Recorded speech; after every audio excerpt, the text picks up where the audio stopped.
ಚಪಾತಿಗಾಗಲಿ ಗೀ ರೈಸಿಗಾಗಲಿ ಒಂದ್ಸಲ ಈ ಥರ ಕರಿ ಮಾಡ್ಕೊತೀನಿ, ಸಖತ್ತಾಗಿರುತ್ತೆ. ನಾನಿಲ್ಲಿ ಇವತ್ತು ಪನ್ನೀರ್ ಮೇಥಿ ಕರಿ ಹೇಗೆ ಮಾಡೋದು ಅಂತ ತೋರಿಸ್ತಾ ಇದ್ದೀನಿ. ಫಸ್ಟಿಗೆ ಪಾನಿಗೆ ನಾನು ಸ್ವಲ್ಪ ಎಣ್ಣೆಗೆ ಚಕ್ಕೆ, ಲವಂಗ ಮತ್ತು ಸ್ವಲ್ಪ ಕಾಳುಮೆಣಸು ಹಾಕೊಂಡು ಫ್ರೈ ಮಾಡಿಕೊಂಡು ಅದಕ್ಕೇನೆ ಶುಂಠಿ, ಬೆಳ್ಳುಳ್ಳಿ, ಖಾರಕ್ಕೆ ಎಷ್ಟು ಬೇಕೋ ಅಷ್ಟು ಹಸಿಮೆಣಸಿಕಾಯಿ, ಈರುಳ್ಳಿ ಹಾಕಿ ಫ್ರೈ ಮಾಡ್ಕೊತಾ ಇದ್ದೀನಿ. ಆಮೇಲೆ ಒಂದು 10ರಿಂದ 12 ಗೋಡಂಬಿನ ಹಾಕೊಂಡು ಫ್ರೈ ಮಾಡ್ಕೊಂಡ್ರೆ ಆಯಿತು. ಅದೇ ಪಾನಿಗೆ ನಾನು ಪನ್ನೀರ್ನ ಸಣ್ಣ ಹೆಚ್ಕೊಂಡು ಒಂದು ಸ್ವಲ್ಪ ಗೋಲ್ಡನ್ ಫ್ರೈ ಆಗೋ ತನಕ ಫ್ರೈ ಮಾಡಿಕೊಂಡು ಸೈಡಿಗೆ ಇಟ್ಕೊತಾ ಇದ್ದೀನಿ.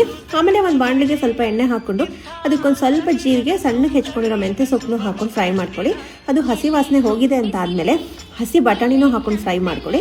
ಮುಂಚೆನೇ ಮಾಡ್ಕೊಂಡಿರೋ ಮಸಾಲೆ, ರುಬ್ಬಿರೋ ಮಸಾಲೆನ ಹಾಕ್ಕೊಂಡು ನಿಮಗೆ ಕನ್ಸಿಸ್ಟೆನ್ಸಿ ಎಷ್ಟು ಬೇಕೋ ಅಷ್ಟು ನೀರು ಹಾಕ್ಕೊಂಡು ರುಚಿಗೆ ಬೇಕಷ್ಟು ಉಪ್ಪು, ಒಂದು ಅರ್ಧ ಸ್ಪೂನ್ ಗರಂ ಮಸಾಲೆ ಹಾಕಿದ್ರೆ ಆಯಿತು. ಆಮೇಲೆ ನೀವು ಫ್ರೈ ಮಾಡ್ಕೊಂಡಿರೋ ಪನ್ನೀರ್ನೂ ಹಾಕಿ ಇದಕ್ಕೆ ಮಿಕ್ಸ್ ಮಾಡಿ ಕೊತ್ತಂಬರಿ ಸೊಪ್ಪು ಹಾಕಿದ್ರೆ ಸಖತ್ತಾಗಿರೋ ಒಂದು ಮೇಥಿ ಪನ್ನೀರ್ ಕರಿ ರೆಡಿ ಆಗುತ್ತೆ. ಗೋಡಂಬಿ ಹಾಕಿರೋದ್ರಿಂದ ಕ್ರೀಮ್ ಹಾಕೋ ಅಗತ್ಯನೂ ಇರಲ್ಲ.